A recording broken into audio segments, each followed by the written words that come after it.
तुम्हें क्या लगता है लाइट की खुद की शैडो होती है? अब तुम कहोगे ये कैसा क्वेश्चन है? लाइट का ना होना या फिर कोई ऑब्जेक्ट लाइट को ब्लॉक कर दे उसे ही तो हम शैडो कहते हैं। जैसे एक पेड़ है, सनलाइट सामने से आ रही है लेकिन बीच में पेड़ आ गया, एक ओपेक ऑब्जेक्ट जो कि ब्लॉक कर देगा लाइट को सरफेस पे पड़ने से, उसे ही तो हम शैडो बोलते हैं। या फिर मून बीच में आ जाए और सनलाइट के, जो सनलाइट हमारे तक पहुंचना चाह रही है, वो भी तो एक शैडो को कास्ट करने वाली है। लेकिन माय क्वेश्चन इज, क्या लाइट के पार्टिकल्स जो फोटोन होते हैं, स्मॉल एनर्जी पैकेट्स, क्या उनकी भी शैडो हो सकती है? ये तो बड़ा अजीब सा क्वेश्चन है ना। बट रीसेंट एक एक्सपेरिमेंट ने सब कुछ चेंज करके रख दिया, जिसमें साइंटिस्ट ने कास्ट करके दिखाई लाइट की शैडो को। कैसे उन्होंने लेजर बीम्स को यूज किया, आओ जानते हैं। देखो, कुल मिला के एक चीज हमें समझ आ रही है, किसी तरह से अगर हम लाइट के पार्टिकल्स को आपस में इंटरेक्ट करवा दें, अगर पॉसिबिलिटीज चेक कर ले कि कितनी तरह से पॉसिबल है लाइट के पार्टिकल्स को इंटरेक्ट करवाना, तो हम काफी सारी एप्लीकेशंस वहां से निकाल सकते हैं, स्पेशली इन क्वांटम कंप्यूटिंग, क्योंकि आजकल फोटोन्स को भी यूज किया जा रहा है एज अ क्यूबिट। वैसे तो मिनट फिजिक्स ने इस पे काफी अच्छी वीडियो बनाई है, लेकिन मैं उसका थोड़ा सा आज बियॉन्ड जाना चाहूंगा, क्योंकि हमें एप्लीकेशन देखनी है क्वांटम कंप्यूटिंग में। देखो, सबसे आसान तरीका है कि अगर एक फोटोन एक इलेक्ट्रॉन के साथ टकराए और वो इलेक्ट्रॉन जाके एक फर्दर फोटोन के साथ टकरा जाए, तो टेक्निकली देखे तो फोटोन फोटोन आपस में इंटरेक्ट तो किए, लेकिन वहां पे हमें इलेक्ट्रॉन की जरूरत पड़ेगी। नॉट सो एक्साइटिंग, है ना? कोई बात नहीं, अगर हम यूनिवर्स में काफी ज्यादा पावरफुल गामा रे फोटोन्स को ऑब्जर्व करें और कॉस्मिक बैकग्राउंड रेडिएशन के जो लो एनर्जी फोटोन्स है, अगर ये आपस में टकराएं, तो हाई एनर्जी फोटोन जब लो एनर्जी फोटोन के साथ टकराते हैं तो तब भी वो इंटरैक्ट कर जाते हैं, जिसकी वजह से वो जो हाई एनर्जी फोटोन है उनकी कास्ट होती है shadow due to these low energy photon. But ये एक्सपेरिमेंट लेबोरेटरी में कैसे करें, वो मैं तुम्हें नेक्स्ट बताता हूं। इससे पहले कि मैं तुम्हें रिमार्केबल और बहुत मजेदार पेपर दिखाऊं, साधारण भाषा में पहले सामग्री सुन लो। हमें दो लेजर्स चाहिए, एक ब्लू एक ग्रीन, और साथ में एक क्रिस्टल चाहिए, बड़ा ही स्पेशल रूबी का। अब मेरे पास क्रिस्टल और लेजर तो अभी के समय पे है नहीं, तो मैंने यहाँ पे ये अपने माइक का एक बॉक्स लिया है। मान लो ये क्रिस्टल है, एक लेजर मैं यहाँ पे रखने वाला हूँ, एक जस्ट इसके परपेंडिकुलर। अभी मैं दिखाऊंगा, अभी बहुत सिंपल सा एक्सपेरिमेंटल सेटअप है। एक लेजर यहाँ रखनी है, लेट अस से ब्लू, और यहां इसके जस्ट परपेंडिकुलर डायरेक्शन में ग्रीन।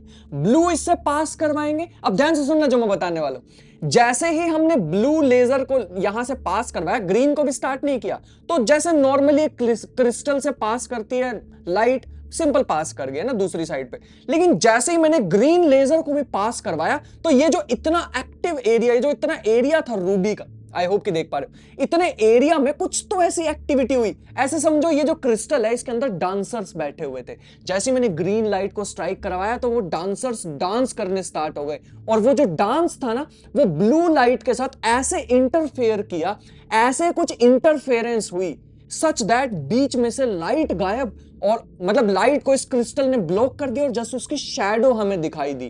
कितना ज्यादा तुम्हें रिमार्केबल और चौंका देने वाली बात लग रही होगी ना। और जब एक यहां से ब्लू लाइट एंटर की, यहां से गायब, ब्लॉक, जस्ट एक शैडो दिख रही है हमें, और यहां से फिर वैसे ही लाइट। मैं तुम्हें इसका एक्चुअल एक्सपेरिमेंटल सेटअप दिखाता हूं, बहुत मजेदार है। देखो, इसे रीड करना बहुत ज्यादा इजी है, हाईली रिकमेंडेड, जरूर पढ़ना। Experimental demonstration of the shadow of a laser beam. ऐसे समझो दो लेजर्स को इंटरैक्ट करा रहे हैं by using some third material या फिर कोई क्रिस्टल। कितनी रिमार्केबल एप्लीकेशंस होगी वो भी अभी थोड़ी देर में बताता हूं, एंड तक जरूर देखना, बहुत मजेदार है।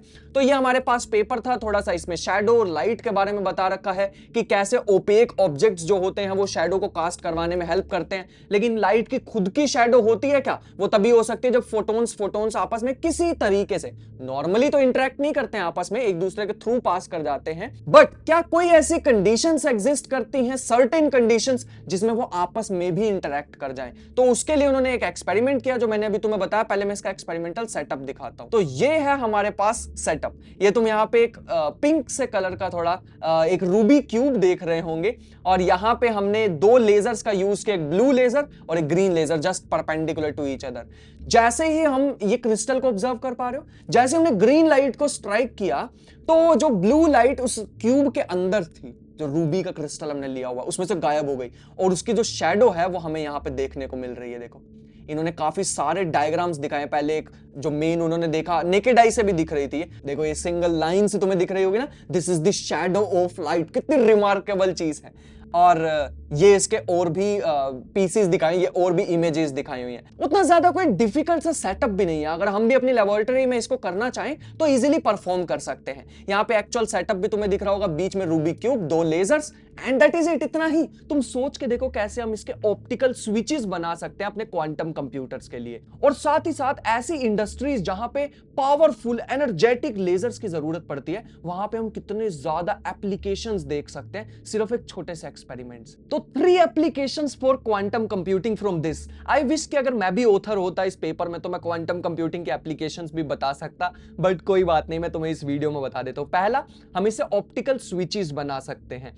दूसरा, हम इससे बेटर लाइट को कंट्रोल कर सकते हैं। मतलब क्वांटम स्टेट्स जो हमें बनानी होती है, वैसे तो हमने ट्रेडिशनली देखा है कि कितने बड़े बड़े फ्रिजेस टाइप लगाए होते हैं क्यूबिट को कंट्रोल करने के लिए, लेकिन फोटॉन्स के साथ ऐसा कोई इशू नहीं रहता है। तो अगर हम और डिटेल में इसे स्टडी कर लें कि कैसे फोटॉन्स आपस में इंटरेक्ट कर सकते हैं using some third material like ruby crystal, तो हम कितनी सारी एप्लीकेशंस, कितनी सारी क्वांटम स्टेट्स को बिना छेड़छाड़ के बना सकते हैं। तो तुम सोच के देखो, हम क्रिएट कर सकते हैं बहुत ही ज्यादा stable and precise quantum states को, जो कि सबसे बड़ी दिक्कत है जो इलेक्ट्रॉनिक्स क्वांटम कंप्यूटिंग पे बाकी सभी वर्क कर रहे हैं। तो ऑप्टिकल क्वांटम कंप्यूटिंग जो फोटोनिक क्वांटम कंप्यूटिंग बहुत ज्यादा पावरफुल चीज है भाई। अगर तुम्हें आगे जाके पढ़ना है तो मेनली उसकी तरफ जाना, और अगर एक्सपेरिमेंटल फिजिसिस्ट बनना चाहते हो तो लेजर टॉपिक चूज करना, बहुत ज्यादा स्कोप है आगे जाके उसमें। और थर्ड, इसका यूज आएगा एनर्जी एफिशिएंसी में, क्योंकि हम जो बाकी के इलेक्ट्रॉनिक डिवाइसेस देखें जो गूगल या फिर आईबीएम यूज करते हैं सुपर कंडक्टिंग क्वांटम कंप्यूटिंग का, उसमें बहुत ज्यादा एनर्जी कंज्यूम होती है as compared to photon quantum computing में।